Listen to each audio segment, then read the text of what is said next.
उलझी हुई पहेली जो सुलझ गई। भाग 1। पेड़ों के नीचे एक लड़की का निर्वस्त्र शव बरामद हुआ था जो खरोचों से भरा था। आशंका थी कि बलात्कार के बाद उसकी हत्या की होगी। मृतका के पास मिले कागजातों से पता चला कि वह शव असिस्टेंट बैंक मैनेजर नव्या का था। उसकी कार भी वहां से कुछ दूर खड़ी मिली। पुलिस वाले मुस्तैदी से अपने काम में जुटे थे। तभी जीप रुकी और एसआई राघव उतरे। लाश को सबसे पहले किसने देखा था? राघव ने कांस्टेबल से पूछा। इस आदिवासी लड़की ने सर कांस्टेबल एक दुबली लड़की की ओर इशारा करके बोला, ये खाना बनाने के लिए यहाँ से सूखी लकड़ियाँ ले जाती है।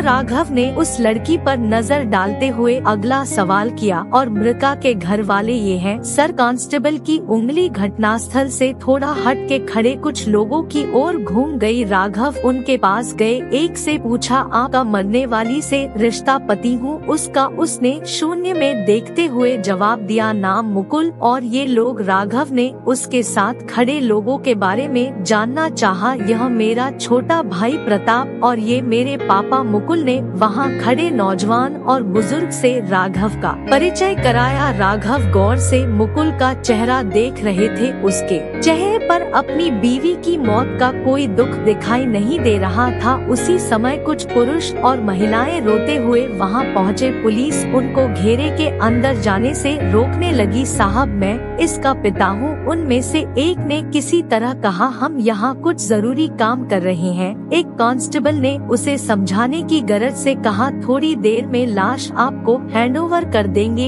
एक औरत की स्थिति देख राघव ने अंदाजा लगा लिया कि वह मृतका की माँ होगी। लाश का पंचनामा कर उन्होंने उसे पोस्टमार्टम के लिए भेज दिया। भीड़ छंटने लगी थी। शाम को राघव मुकुल के घर पूछताछ के लिए पहुँचे। वो घर पर अकेला मिला। उन्होंने उससे सवाल किया, आपको अपनी पत्नी की मौत के बारे में किससे पता चला और आप उस समय कहाँ थे? मुझे किसी सिपाही ने फोन किया था। लाश मिलने के बारे में वह सिर झुकाए झुकाए बोला, मैं यहीं पर था। आपने उसे आखिरी बार कब देखा? उन्होंने अगला प्रश्न किया। जब कल सुबह वो ऑफिस के लिए निकली थी। उसके बाद बात नहीं हुई? नहीं। उसको कौन सा मुझसे बात करना पसंद था? मुकुल ने लंबी सांस लेते हुए कहा, वो ऑफिसर हो गई थी। अपने बड़े बड़े ओहदे वाले परिचितों से उसका ज्यादा संपर्क रहता था। राघव समझ गए कि अहम के टकराव ने रिश्तों को तोड़ दिया है। अपनी बात कहते कहते मुकुल रो पड़ा। उसने अपनी जो पारिवारिक कहानी बताई उसके अनुसार वह किराना स्टोर चलाता था। ज्यादा पढ़ा लिखा न होने के कारण खुद तो कभी नौकरी की तैयारी नहीं कर सका, लेकिन अपनी जिंदगी में ग्रेजुएट नव्या के आने के बाद उसको परीक्षाएं देने के लिए प्रेरित जरूर किया। पति की कोशिश रंग लाई पर नव्या ने अपना अलग रंग दिखाया। नव्या भी पढ़ना चाहती थी, लेकिन घर की खराब आर्थिक स्थिति ने उसके सपने चुरा लिए थे। वह खुशी खुशी मुकुल की बात मान गई। मुकुल ने उसकी पढ़ाई का सारा खर्च उठाने से लेकर हर तरह का सहयोग किया, जिसका सुखद परिणाम भी सामने आया। नव्या ने कुछ ही प्रयासों में बैंक पीओ का इम्तिहान पास कर लिया। मुकुल की खुशी का ठिकाना नहीं था, लेकिन उसके अरमानों को किसी की नजर लग गई। नव्या का अफेयर अपने एक युवा अधिकारी विमल से चलने लगा। पति अब उसे गंवार और बेकार लगने लगा था। घर में झगड़े शुरू हो गए, लेकिन मुकुल उसे तलाक देने में अपनी हार देख रहा था, इसलिए वह उसे तरह तरह से समझाने में लगा रहा। नव्या के घर वाले भी पशोपेश में पड़ गए थे। एक तरफ मुकुल जैसा मध्यवर्गीय लेकिन सुलझा हुआ दामाद, दूसरी ओर विमल की शानो शौकत। राघव वहाँ से चल पड़े। अगले दिन पोस्टमार्टम के बाद नव्या का शव उसके मायके वालों को सौंप दिया गया। मुकेश ने उस पर कोई दावा नहीं जताया था और न ही दाह संस्कार में उसके परिवार से कोई शामिल हुआ। नव्या के माँ बाप लगातार मुकुल को खूनी बता रहे थे, लेकिन राघव इस केस में आगे कुछ करने से पहले पोस्टमार्टम रिपोर्ट देख लेना चाहते थे। उन्होंने केस से जुड़े सभी लोगों को शहर छोड़कर कहीं नहीं जाने को कहा और पोस्टमार्टम रिपोर्ट का इंतजार करने लगे। जल्द ही वह भी आ गई। नव्या के साथ मौत से पहले सामूहिक बलात्कार की पुष्टि हुई, लेकिन आश्चर्य की बात ये थी कि मौत का कारण ज्यादा नींद की गोलियां लेना बताया गया था। राघव का दिमाग चकराने लगा कि भला ये कौन से नए अपराधी आ गए जो जंगल में में जाकर बलात्कार करे